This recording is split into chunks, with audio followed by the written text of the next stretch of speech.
এখনো জমানো টাকা তুলতে গিয়ে খালি হাতে ফিরছেন কয়েকটি ব্যাংকের গ্রাহক। ঋণ খেলাপিদের কাছে আটকে আছে 2,12,000 কোটি টাকা। কেন্দ্রীয় ব্যাংকের দুর্বলতার কারণেই এমন বিপর্যয়। টাকার জন্য এখন ঘুরতেছি, এখন আমার টাকাও দেয় না, আমি যাইতেও পারি না। টাকার প্রয়োজন, টাকা দিতে বলছে দালালে, টাকা না দিলে ফ্লাইট দিবে না। বাংলাদেশ ব্যাংকের সহায়তায় এই বাণিজ্যিক ব্যাংকে লুটপাট হচ্ছে। এখন কেন্দ্রীয় ব্যাংক একই লোক আবার বাণিজ্যিক ব্যাংকগুলোকে গলা চিপে ধরতেছে। ঘুষ দুর্নীতি চক্র থেকে বের হওয়ার উপায় বের করার তাগিদ ব্যবসায়ী নেতাদের।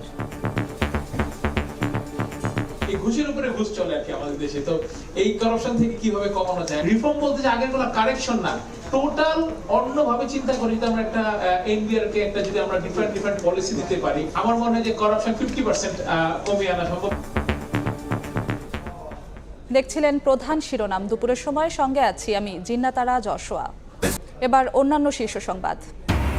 রমজান সামনে রেখে খেজুর আমদানিতে কমানো হবে শুল্ক। আলু, পেঁয়াজ, চিনির দাম নাগালে রাখতে তৎপর এনবিআর।